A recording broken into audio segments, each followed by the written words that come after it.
నమస్తే అన్న. నమస్తే. మీ పేరు? ప్రభాకర్. ఈ ఊరేది మీది? కోనంపేట. కోనంపేట. రేవంత్ రెడ్డి పరిపాలన బాగుందా, కేసీఆర్ పరిపాలన బాగుందా? ఒక మాటలో చెప్పాలంటే కేసీఆర్ది బాగుంటుంది. ఇప్పుడు ఎందుకని అంటున్నామంటే ఇప్పుడున్న వాతావరణము వర్షాలు వస్తున్నాయి మొన్నటి వరకు. ఆ వర్షాలు ఉన్న సిచ్యువేషన్లో వుడ్లకు ఇబ్బంది అవుతుంది. మేము ధాన్యం కోసి దాదాపు నెల రోజులు అవుతుంది. నెల రోజుల నుంచి కూడా ఇంకా సెంటర్లు స్టార్ట్ కాని సిచ్యువేషన్.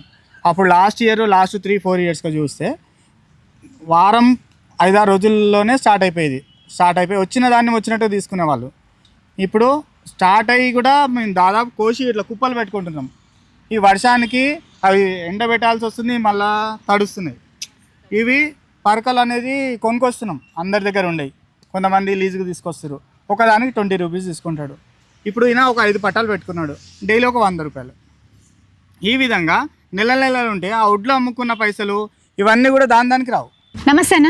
నమస్తే. మీ పేరు? ప్రభాకర్. ఈ ఊరేది మీది? కోనంపేట. కోనంపేట.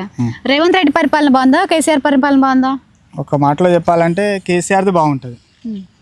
ఇప్పుడు ఎందుకని అంటున్నామంటే ఇప్పుడున్న వాతావరణము వర్షాలు వస్తున్నాయి మొన్నటి వరకు.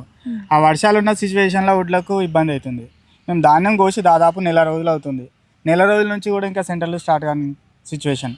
అప్పుడు లాస్ట్ 3-4 ఇయర్స్గా చూస్తే వారం 5-6 రోజుల్లోనే స్టార్ట్ అయిపోయి వచ్చిన దాన్ని వచ్చినట్టు తీసుకునేవాళ్ళు.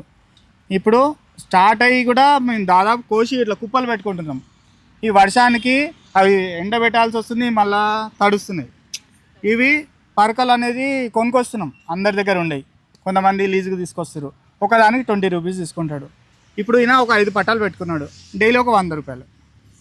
ఈ విధంగా నెలలు ఉంటే ఆ వడ్లు అమ్ముకున్న పైసలు ఇవన్నీ కూడా దానికి రావు.